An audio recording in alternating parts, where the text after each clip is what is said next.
지난 한 주 건강하게 보내셨습니까? 여러분의 건강을 책임집니다. TV 닥터 인사이드의 곽동원입니다. 저는 이런 분들이 좀 어렵습니다. 평소에 묵묵하게 일을 잘 하다가 어느 날 갑자기 퇴사 통보를 하는 친구, 그리고 또 재밌게 잘 지내고 있었는데 어느 날 갑자기 절교 선언을 하는 친구. 평소에 얘기를 좀 해주지 아쉽기도 한데 내가 너무 무심했었나 반성도 하게 됩니다. 그런데요, 우리 몸에도 이런 비슷한 성격의 장기가 하나가 있습니다. 얘가 누구냐 하면요.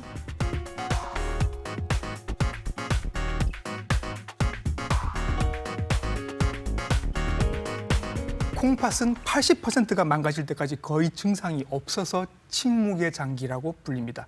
그때 다리가 부었었는데, 그때 소변에 거품이 나왔었는데, 이게 콩팥이 보내는 구조 신호였을 수도 있습니다. 우리 콩팥은 어떤 신호를 보내고 있을까요? 그리고 만성 콩팥병이 생겼을 때 어떤 치료들을 하게 될까요? 오늘 자세하게 알아보도록 하겠습니다. 친절한 오늘의 닥터 이분과 함께합니다.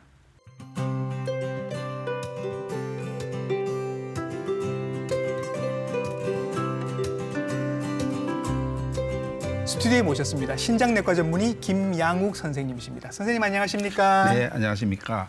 인제대학교 현대백병원 신장내과 전문의 김양욱입니다. 네, 선생님께서는 만성 콩팥병을 전문적으로 치료를 하고 계시는 분입니다. 일단 선생님, 기초학습부터 한번 해보도록 하겠습니다. 콩팥이 두 개가 있다는 건 압니다. 그 다음에는 하나도 모르겠습니다.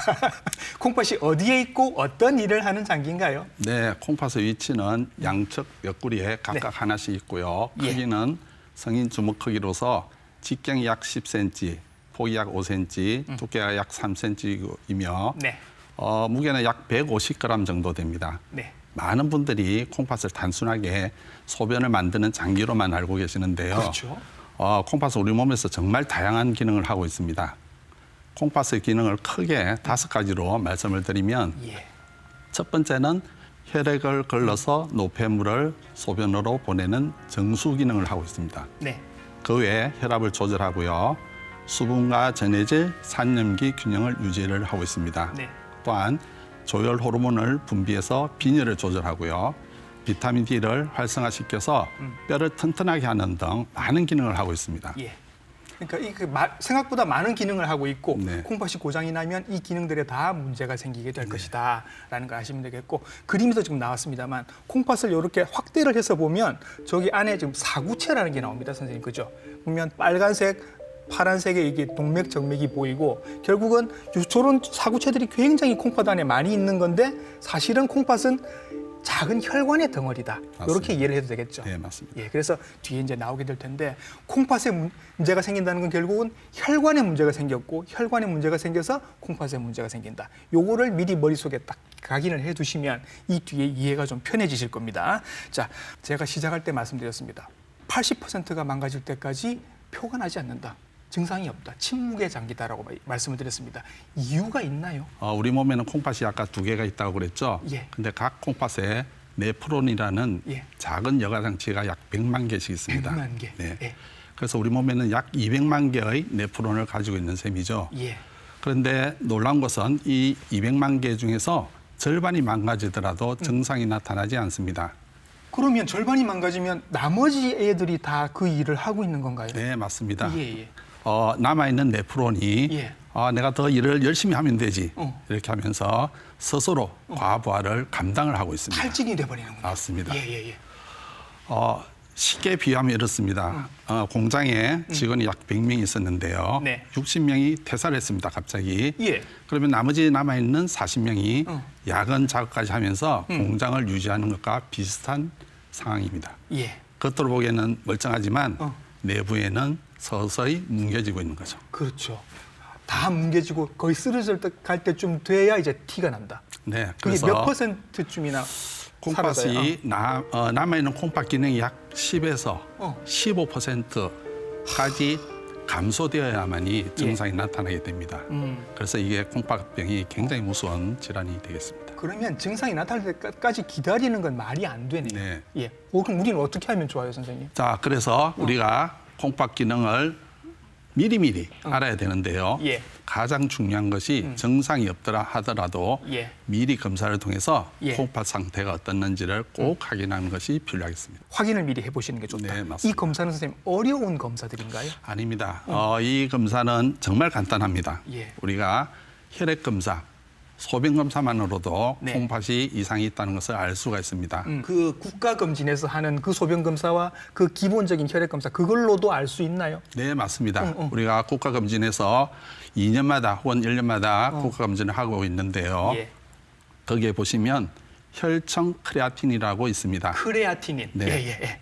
이것이 우리 몸속에 있는 이게 노폐물 수치인데요. 예. 이러한 혈청 크레아틴을 통해서 네. 우리가 사구체 여과를 알 수가 있고요. 네.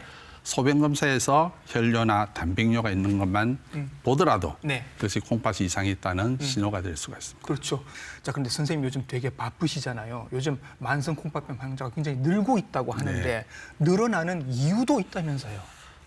먼저 만성 콩팥병이 무엇인가부터 말씀을 드리겠습니다. 네. 만성 콩팥병이란 것은 콩팥 손상의 증거가 3개월 이상 지속될 때를 이야기합니다. 따라서 이런 콩팥 손상의 증거라는 것은 소변 검사 이상이 있다든지 우리가 사진을 찍어봤을 때 콩팥 모양이 이상이 있다든지 예. 혹은 신장 조직 검사를 하게 되는 경우가 있는데요. 이러한 신장 조직 검사에 이상이 있거나 예. 사구체 여과율이라는 콩팥 점수가 있습니다. 이 점수가 60점 미만일 때 예. 우리가 만성 콩팥병이라고 이야기를 합니다. 예. 만성 콩팥병 환자가 지금 늘어나는 이유는 현재 당뇨와 고혈압 환자가 굉장히 많아지고 있습니다. 그게 당뇨 고혈압 환자가 많아지는 거랑 만성 콩팥병 환자가 많아지는 거랑 관계가 있네요. 네. 예. 당뇨나 고혈압을 오래 앓게 되면 그 합병증 중에 하나가 예. 만성 콩팥병이 발생을 하게 됩니다. 아, 기억났습니다. 당뇨병 환자가 지금 600만 명, 고혈압 환자가 1,300만 명입니다. 그래서 이러한 당뇨와 고혈압 환자가 늘게 되면 예. 당연히 그 합병증으로 생길 수 있는 만성 콩팥병 환자가 늘게 되겠죠. 어쩔 수 없이 늘게 된다. 예. 그리고 선생님 나이도 영향을 미친다고요? 네, 맞습니다. 예. 우리나라가 지금 노인 인구가 급작스럽게 증가하고 있죠. 네. 그래서 벌써 초고령 사회로 접어들었습니다. 예. 나이가 들게 되면 콩팥도 노화를 합니다. 40세 이상이 되게 되면 서서히 콩팥 기능이 떨어지게 되는데요. 떨어져서 70대, 80대가 되면 젊었을 때의 콩팥 기능의 반 정도밖에 남질 않습니다. 슬프다. 선생님 또 있나요 또? 또 한 가지는 이렇게 잘못된 생활 습관이 콩팥을 망가뜨리고 있기 때문입니다. 습관, 우리가 알게 모르게 하는 습관들 중에 콩팥을 망가뜨리는 습관들이 있다. 예를 들면요. 자, 예를 들면은 짜게 먹는다든지 짜게 먹는 거. 그리고 소염 진통제 같은 약을 남용한다든지 예. 또는 물을 적게 마신다든지 예. 뭐 과도한 음주, 흡연, 네. 운동 부족, 비만 네. 이런 등등이 콩팥을 망가뜨릴 수가 있습니다. 예. 이 습관들 하나하나 또 설명을 드릴 겁니다. 자, 그러면 저 화면 보시면서 이제 옆구리 이렇게 좀 손을 얹고 이렇게 보시고 계실 것 같은 느낌이 들어서 자가 진단 한번 해보도록 하겠습니다. 이게 자가 진단이 가능할지는 모르겠습니다만 만약에 내 콩팥에 지금 문제가 생기고 있다면 내가 느낄 수 있는 그런 어떤 신호들, 구조 신호 같은 게 있을까요? 네. 콩팥이 나빠졌을 때 가장 먼저 보내는 신호는 소변에서 나타납니다. 예. 거품이 많이 나타나게 되는데요. 예. 우리가 금방 없어지는 거품은 괜찮지만 네. 작은 거품이 오랫동안 지속될 때는 단백뇨를 의심할 수가 있습니다. 소변 보고 이제 물 바로 내리지 말고 조금 체크를 해보셔야 되겠네요. 예. 또한 이제 소변이 붉게 나오는 혈뇨가 나온다든지 이건 눈에 띄죠. 네. 소변을 자주 본다든지 자주 본다. 밤에 일어나서 소변을 보는 야간뇨가 생긴다든지 하는 경우에는 콩팥이 이상이 있다는 신호가 되겠습니다. 밤에 한 번 화장실 가는 거는 괜찮다라고 그 전에 선생님들도 말씀하셨는데 네, 맞습니다. 그보다 훨씬 더 자주. 2번 이상 가게 되면 우리가 야간뇨가 있다고 합니다. 그런 증상들이 있을 때는 신호가 될 수 있다. 맞습니다. 그리고 붓는다면서요, 선생님. 네, 콩팥이 나빠지면 몸이 붓게 되겠죠. 예. 우리가 몸이 붓는 조기 신호가 있습니다. 아침에 일어났는데 눈주가 이렇게 붓는다든지 예. 신발이 갑자기 작아지는 느낌이 든다든지 신발이 꽉 끼는 것 같은 맞습니다. 느낌. 이렇게 손가락을 꼭 눌렀을 때 예. 자국이 남는다든지 사진에 지금 나오고 있네요. 예. 그리고 몸이 푸석푸석하다든지 예. 하는 증상이 있을 때는 병원에 가서 검사를 하시는 게 필요합니다. 그렇죠. 소변 증상 말고 다른 증상으로 또 나타나는 것들이 뭐가 있나요? 네, 콩팥이 나빠지게 되면 앞서 이야기했던 콩팥이 다양한 기능을 하기 때문에 예. 전신 증상이 나타날 수가 있습니다. 네. 첫 번째로는 뭐 이유 없이 피곤하고 무기력하다든지 예. 식욕이 없고 미에 습곰이 생긴다든지 어. 또한 뭐 피부가 건조하고 가렵다든지 예. 또는 집중력이 떨어지고 네. 멍한 느낌이 든다든지 예. 숨이 자주 차고 호흡 곤란이 생긴다든지 하는 증상이 예. 나타날 수가 있습니다. 좀 애매한 증상들이네요. 맞습니다. 그렇죠? 이게 이런 증상들이 난다고 해서 내가 이거 콩팥이 문제가 있네 이렇게 생각하기는 힘들 것 같아서 아까 말씀하신 것처럼 1년에 한 번이라도 소변 검사, 혈액 검사 꼭 받아보시는 게 그게 필요할 것 같습니다. 네, 맞습니다. 증상이 생기기 전에 받아보시는 게 중요할 것 같습니다. 그리고 제가 또 걱정되는 거는 만성 콩팥병 환자의 90%가 본인이 콩팥병이 있다는 걸 모르고 계셨다면서요. 네, 이 부분이 정말 중요한데요. 예. 많은 분들이 증상이 없기 때문에 괜찮겠지 하십니다. 예. 하지만 우리가 임상에서 보게 되면 증상이 없는데도 불구하고 콩팥이 아주 많이 망가진 경우를 흔히 봅니다. 예. 보시면 1단계에서 3단계까지는 콩팥이 망가지더라도 증상이 없습니다. 한 44단계, 즉 콩팥 기능이 30% 이하로 떨어져야만 네. 증상이 나타나는 경우가 있는데요. 예. 이때는 벌써 콩팥 손상이 굉장히 심합니다. 예. 자, 그래서 콩팥은 느끼는 병이 아니고 예. 검사를 해서 발견하는 병입니다.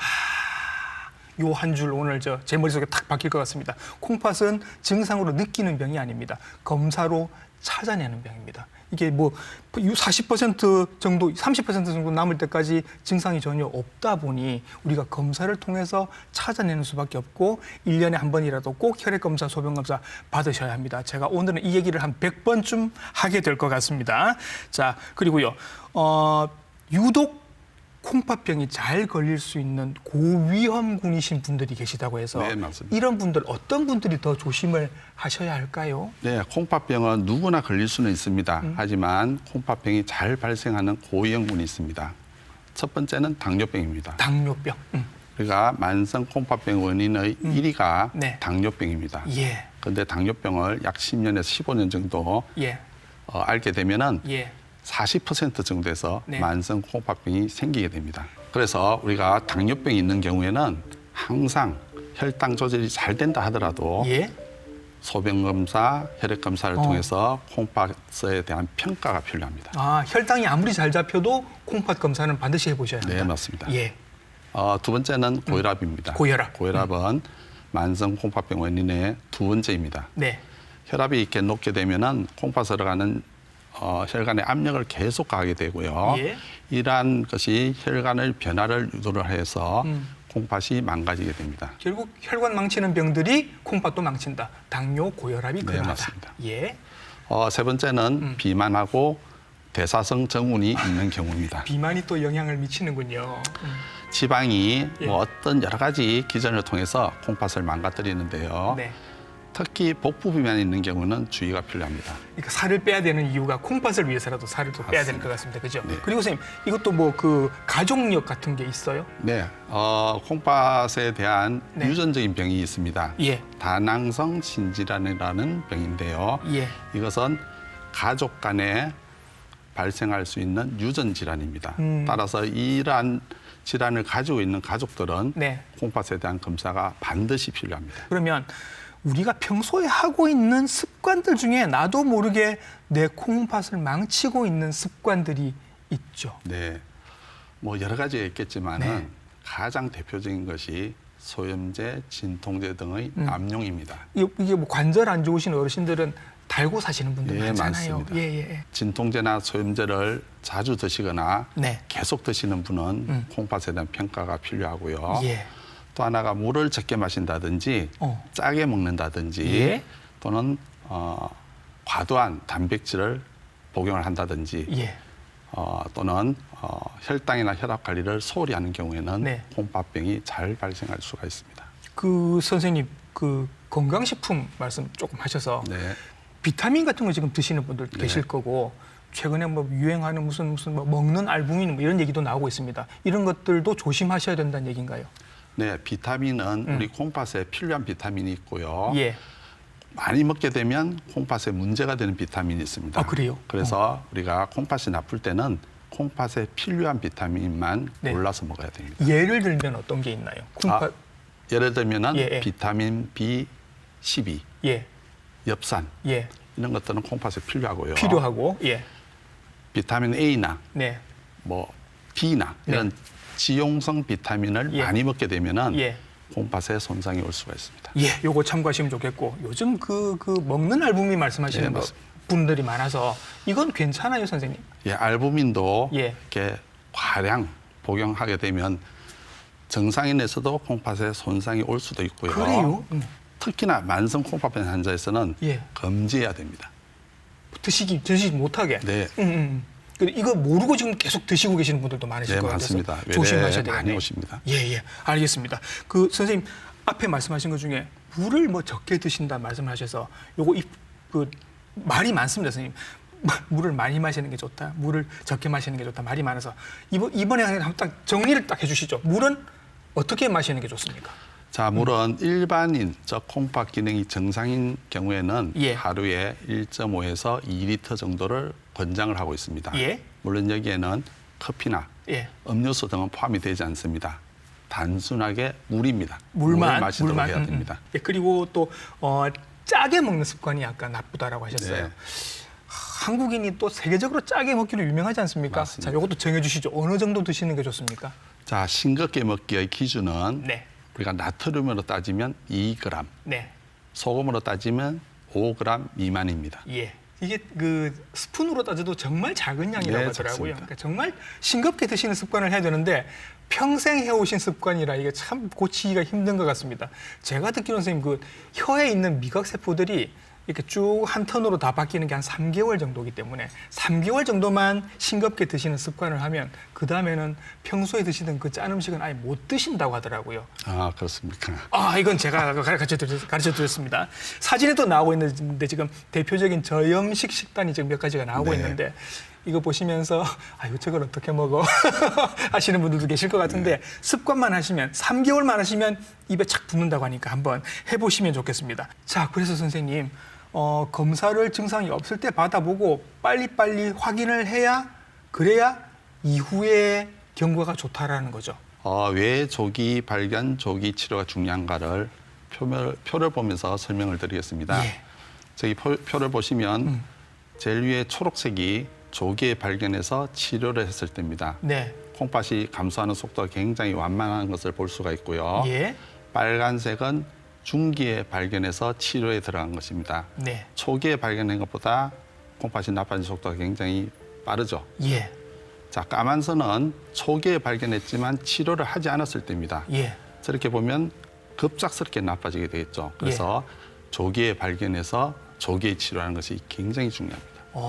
그러면 선생님 완치가 가능한가요? 발견을 하면? 결론부터 조심스럽게 말씀을 드리면 예. 만성 콩팥병은 완치는 되지 않습니다. 예. 왜 그런가 하면 콩팥 조직이 한번 망가지게 되면 네. 재생이 안 됩니다. 예. 우리가 피부에 깊은 상처를 입게 되면 흉터가 남죠. 예. 이 흉터가 이전의 피부로 돌아가지 않는 것과 똑같은 위치입니다. 예. 그러면 완치가 안 된다 그러면 내가 처음 발견이 됐을 때 이미 2단계다 하면 이걸 1단계나 뭐 이렇게 0단계로 올리는 일은 사실은 불가능하다. 네. 그러면 치료의 목표는 그럼 뭔가요? 자, 치료의 목표는 예. 콩팥 기능이 더 이상 나빠지지 않게 하고요. 예. 나빠지더라도 속도를 늦추는 것입니다. 그래서 현재 콩팥 기능이 내가 60점이다. 예. 그러면 60점을 잘 유지를 해서 이걸로 평생 가는 거. 투석이나 예. 이식을 받지 않도록 하고 네. 일상생활을 유지시키는 것입니다. 그게 어딘가요? 예. 두 번째는 이제 철저한 혈당과 혈압 관리가 되겠죠. 예. 콩팥병 자체를 치료한 것도 중요하지만 네. 이런 혈당과 혈압 관리를 하지 않으면 네. 계속적으로 콩팥 손상이 오기 때문에 그렇지. 우리가 이러한 혈당과 혈압을 예. 우리가 정상 범위에 둠으로써 콩팥이 더 이상 나빠지는 것을 막을 수가 있습니다. 맞습니다. 만성 콩팥병으로 돌아가시는 분들보다는 만성 콩팥병으로 인한 다른 합병증으로 돌아가시는 경우가 더 많다고. 네, 콩팥이 이제 점점 나빠지게 되면은 예. 우리 몸에 요독 물질이 쌓이게 되겠죠. 예. 이러한 요독 물질은 혈관에 손상을 많이 주게 됩니다. 예. 그래서 만성 콩팥병 환자가 우리가 심내 혈관 질환, 즉 심근경색, 네. 협심증, 예. 뇌졸중 같은 예. 아주 심각한 합병증이 발생을 잘 합니다. 예. 그리고 빈혈이나 네. 그다음에 뼈가 약해지는 그러한 합병증이 발생할 수 있기 때문에 치료의 목표는 이러한 심각한 합병증을 예방하는 것입니다. 예. 여러분께서 매일 아침 드시는 당뇨약, 고혈압약이 이런 효과가 있었던 겁니다. 예, 그렇게 하시면 되겠고요. 아까 단계별로 이렇게 1단계부터 시작해서 5단계까지 이렇게 말씀을 하셔주셨는데 보통 선생님께서 이제 나오셔서 병의 단계를 나누실 때는 이유가 딱 그거더라고요. 각 단계별로 치료가 달라져서. 네. 네, 그러면 콩팥병도 치료가 단계별로 달라지겠네요. 네, 맞습니다. 콩팥병은 진행 단계에 따라서 맞춤형 전략을 짜야 합니다. 네. 초기에는 콩팥 기능이 어느 정도 남아 있고요. 그리고 미세한 손상이 진행되는 단계이기 때문에 네. 환자분들이 증상이 없습니다. 예. 따라서 이 시기에는 콩팥이 더 이상 나빠지지 않도록 철벽 방어를 하는 것입니다. 예. 그러기 위해서는 당뇨와 혈압을 잘 조절해야 되고요. 살도 빼고. 맞습니다. 싱겁게 먹고 예. 금연하고. 아, 담배도 끊어야 돼요? 네, 맞습니다. 아, 예. 체중을 조절하는 이런 예. 식생활 습관을 바꿔야 합니다. 네. 다 중기로 넘어가게 되면 이제 콩팥이 점점 나빠져서 절반 이하로 떨어지게 되겠죠. 예. 이때는 노폐물이 몸에 쌓이게 되고 이 노폐물로 인해서 여러 가지 합병증이 생기게 됩니다. 예. 그래서 이 단계에서는 적극적인 합병증에 대한 예방입니다. 예. 그래서 몸에 빈혈이 생기게 되면 우리가 조혈 호르몬이라는 예. 주사를 맞고 빈혈을 조절하게 되고요. 뼈가 약해지게 되면 또 다른 뼈를 튼튼하게 만들 수 있는 네. 그런 치료가 추가가 됩니다. 선생님께서 소개해 주실 만한 우리 이런 약들 씁니다 하는 그런 약들이 있을까요? 아, 예. 약은 과거에는 콩팥이 나빠지게 되면은 특별하게 쓸 약이 별로 없었습니다. 그렇지만 최근에 우리가 게임 체인지라고 불릴 만한 아주 효과가 좋은 놀랄만한 신약들이 많이 나왔습니다. 게임 체인저라는 말 참 쓰기 힘든데 선생님께서 쓰셨습니다. 정말 효과가 좋은가 봐요. 네. 예. 과거에 우리가 안지오텐신 전환효소 억제제 네. 또는 안지오텐신 수용체 차단제 등의 약을 많이 사용했는데요. 네. 이 약은 우리나라뿐만 아니고 전 세계적으로 콩팥 치료에 대해서 예. 효과가 있다고 검증이 되어 있기 때문에 네. 현재도 가장 많이 사용하고 있는 약제가 되겠고요. 예. 그렇지만 최근에 개발된 SGLT2라는 네. 약제가 있습니다. 예. 이 약제는 원래는 당뇨병 치료를 위해서 개발된 약제입니다. 그렇죠. 당을 소변으로 이렇게 뺨으로써 네. 콩팥이 좀 더 편안하게 만드는 약이었는데요. 예. 당뇨병 환자에서 이 약을 쓰다 보니까 예. 혈당 조절도 물론 조금 되지만 콩팥 보호 효과가 굉장히 좋았습니다. 굉장히 좋았다. 네. 예. 그래서 지금 현재는 전 세계 신장내과 의사들이 네. 관심을 가지고 예. 많이 처방하는 예. 약이 되겠습니다. 당연히 저희도 처방을 받을 수 있고 네, 맞습니다. 예, 병원에 이제 오시기만 하면 처방이 가능한 좋은 약이라 그러면 아니 얼마나 약 효과가 좋길래 저렇게까지 선생님께서 얘기를 하시나 예를 한번 들어봐 주시죠, 선생님. 네, 그러면. 예를 들겠습니다. 당뇨병을 아주 심하게 앓은 약 60대 예. 환자분이 계셨는데요. 네. 이전까지는 앞서 이야기했던 여러 가지 약을 썼는데도 불구하고 단백뇨가 굉장히 심했고 네. 콩팥 기능이 점점점 감소하고 있었습니다. 그래서 환자분 오셔가지고 저 언제 투석하게 되나요? 이렇게 굉장히 고민을 많이 하셨는데요. 예. 방금 말씀드린 SGLT2 약제를 네. 처방을 했습니다. 예. 약 6개월 뒤에 보니까 단백뇨가 반 정도 줄었고요. 오, 예. 콩팥 기능이 나빠지는 속도도 굉장히 완만하게 되었습니다. 오. 그래서 1년 뒤에 다시 보니까 예. 이전에 있던 콩팥 점수인 40점이 그대로 잘 유지가 되었습니다. 아, 예. 예. 그래서 환자분이 굉장히 기뻐하시고 예. 지금은 일상생활을 잘 하고 계십니다. 이 단계를 놓치셨거나 아니면 열심히 하셨는데도 잘 안 돼서 계속 점수가 떨어지는 분들도 계실 거잖아요. 네, 맞습니다. 그러면 투석하시게 되는 거예요? 네. 예. 우리가 투석을 시작하는 단계가 있습니다.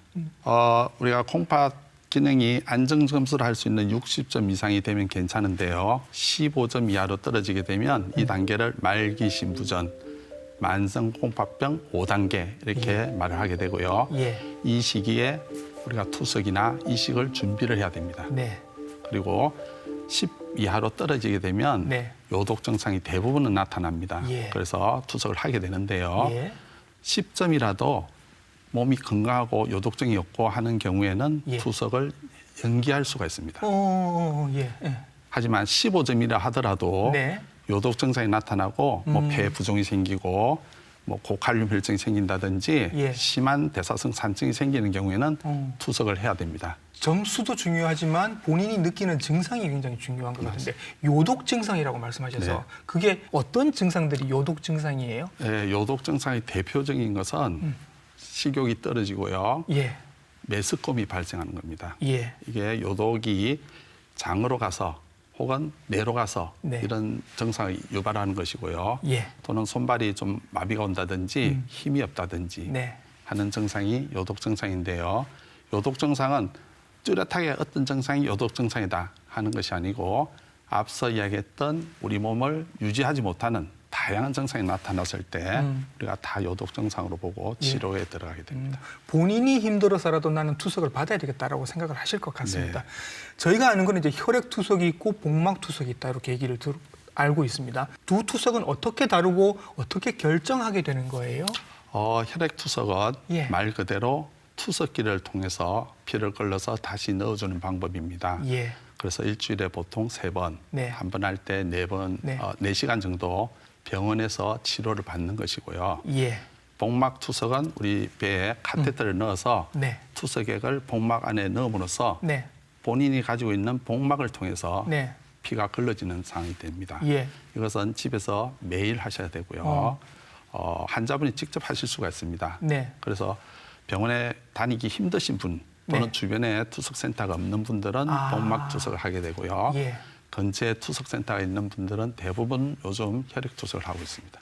혈액 투석을 하시는 분들이 많다는 네, 뜻인 것 같네요. 많습니다. 그러면 장단점을 따져보면 혈액 투석이 조금 더 환자 입장에서는 편하신가요? 아닙니다. 이거는 투석 방법에 따라서 여러 가지 상황이 올 수 있기 때문에 예. 환자분들이 결정하시는 것이 좋습니다. 예, 그렇게 하도록 하겠습니다. 투석 받으시는 분들이 계시고 요즘은 신장 이식도 많이 받으시잖아요. 네. 그러니까 투석하다가 이제 뭐 내가 원하는 나랑 맞는 분이 계시면 이제 그때는 신장 이식으로 간다 이렇게 생각을 해야 될까요? 아니면 신장 이식이 오히려 더 좋은 치료가 될까요? 어때요? 자, 투석은 네. 우리가 콩팥을 대체하는 방법이고요. 예, 신장 이식은 새로운 콩팥을 자기 몸에 장착을 하는 것입니다. 그렇죠. 자, 투석을 하게 되면 시간 제약이 굉장히 많이 생기겠죠. 예. 병원에 가야 되고 한번 받을 때마다 4시간 동안 누워 있어야 되고 예, 또한 복막 투석은 집에서 본인이 스스로 투석을 해야 되는 그런 상황이 됩니다. 예. 신장 이식을 하게 되면 이런 시간 제약이 없습니다. 본인이 뭐 여러 가지 운동을 하고 싶어도 할 수도 있고 네. 직장 생활도 가능하고 예. 해외여행도 가능합니다. 따라서 그렇죠. 삶의 질이 투석과는 굉장히 차이가 납니다. 예. 그럼 결국은 신장 이식이 답이다. 맞습니다. 이렇게 이해를 하면 될까요? 맞습니다. 그러면 그 맞는 신장을 구할 때까지는 투석을 받는다. 이렇게 이해해도 되나요? 네, 선생님? 맞습니다. 요즘 신장 이식이 늘고 있다고 하는데 이게 굉장히 선생님 제약이 뭐가 많지 않습니까? 뭐 혈액형도 뭐 맞아야 되고 뭐도 맞아야 되고 이게 많다고 하는데 늘어나고 있다는 건 뭔가가 해결이 되고 있다는 뜻인가요, 선생님? 네, 과거에는 혈액형이 꼭 맞아야 되고요. 예. 그리고 HLA라는 조직 적합성이 있는데요. 예. 이것이 맞지 않았을 경우에는 이식을 할 수가 없었습니다. 네. 하지만 요즘에는 혈액형이 맞지 않아도 맞지 않아도 이식을 할 수가 있고요. 예. HLA라는 조직 적합성이 맞지 않아도 예. 할 수가 있습니다. 예. 그럼 이제 전혀 혈행 관계가 아니어도 이젠 가능할 수 있다. 네, 가능합니다. 예. 누가 줄지가 문제다. 맞습니다. 그렇게만 이제 이해를 하시면 될 것 같습니다. 신장 이식을 받게 되면 얼마나 극적으로 컨디션이 좋아지는지 이것도 또 환자 예가 한 분 계시죠? 예, 제가 환자 예를 통해서 신장 이식이 투석보다 얼마나 좋은지를 설명을 드리겠습니다. 네. 50대 여자분이었는데요. 약 투석을 받은 지가 4년 정도 됐고요. 매일 월, 수, 금 이렇게 병원에 와서 4시간 동안 투석을 받았습니다. 네. 환자분이 이제 투석을 받고 나면 굉장히 힘들어했고요. 네. 집에 가서 그 다음에 아침까지도 누워 계셨습니다. 또한 여름철에 우리가 물을 마시게 돼야 되는데요. 이런 물을 함부로 마실 수가 없는 것에 대해서 굉장히 고통스러워했고요. 예. 그래서 우울증까지 이렇게 겹치게 됐습니다. 예. 그래서 환자분이 다행히 남편과 혈액형 불일치 신장 이식을 했고요. 예. 이식을 하고 난 뒤에 남편 걸 받으셨어요? 네, 맞습니다. 예, 예. 이식을 하고 난 뒤에 소변줄을 통해 소변이 이제 콸콸 나오니까 네. 굉장히 즐거워했습니다. 정말 오래간만에 보는 내 소변. 예. 이식 수술 받고 나서 퇴원을 하시고 네. 외래에 오셨는데요. 그때까지 투석을 하는 동안에 굉장히 어두웠던 얼굴이 환해지셨고 저한테 이렇게 말씀하셨어요. 선생님 저 이식 받고 나서 집 주변에 이렇게 산책을 하고 예. 집에 돌아서 수박을 맛있게 먹었어요. 수박을 좋아하는데 수박을 못 드시고 계셨네요. 맞습니다. 예, 예. 환자분이 이야기하시죠. 이렇게 뭐 이렇게 마음껏 물을 마실 수가 있고 예. 음식을 마음껏 드실 수 있다는 게 예. 정말 행복하다 이런 예. 것을 처음 느꼈다고 했습니다. 새 삶을 찾으신 겁니다. 맞습니다. 그죠? 포기했던 삶을 새 삶을 찾으신 겁니다.